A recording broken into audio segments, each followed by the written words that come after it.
This news alert brought to you by Casarina All Sports Club. All your entertainment under one roof.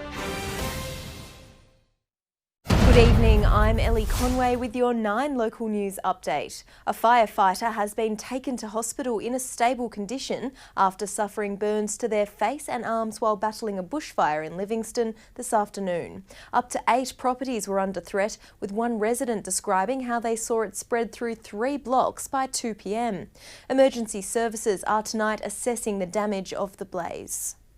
The Northern Territory is officially in election mode after the administrators signed the issue of the writs this morning. Labor spent the first day of the campaign talking up its COVID spending, while the CLP had support of a high-profile federal politician.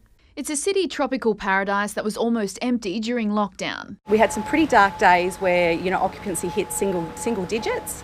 And now we're getting right back up there again. Melanie says that's thanks to locals and the tourism vouchers, with more than 13,000 redeemed in the first round. Labor's promise of a second expanded scheme through the wet has been widely welcome. It's on that positive note Labor kicked off its re-election campaign after the writs were issued by the administrator this morning.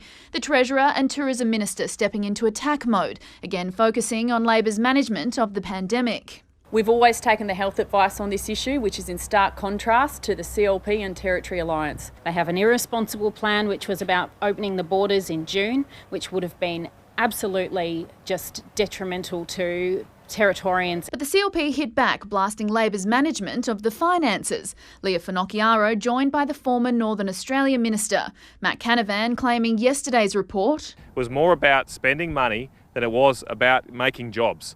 And urged voters to trust the CLP. If they were in government, they would align themselves with that direction from the federal government to create jobs, not just to rack up debt. Ms Finocchiaro using the opportunity to release the party's roads policy, promising to seal more roads across the NT. We do have an infrastructure deficit here in the Territory, and unless we get those roads going, we will not be able to unlock our enormous potential. But with the Territory deeply in debt, she admitted it would require federal government spending. Kathleen Gazzola, 9 News. Pre-recorded evidence from the alleged victim has finished being played to the jury in the rape trial against former top cop Peter Bravos. Today, former colleagues were called to the stand as witnesses.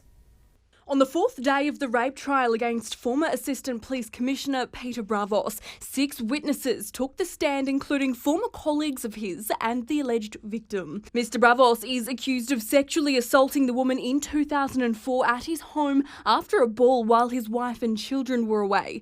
He's pleaded not guilty to 2 counts of sexual intercourse without consent. A detective senior constable who worked in the same unit as Mr Bravos and the complainant at the time told the court she remembers a conversation with the alleged victim the day after the ball out the front of the Peter Macaulay Centre.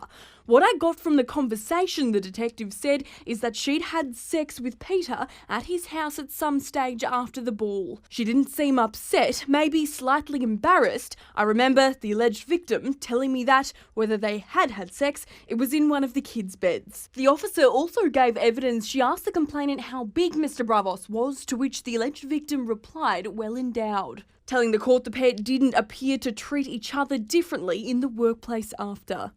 A psychologist who spoke to the woman after the alleged incident was also called to give evidence today, describing her as distraught about trying to access the morning after pill. Zarisha Bradley, 9 News. Thank you for joining us. We'll have more news shortly.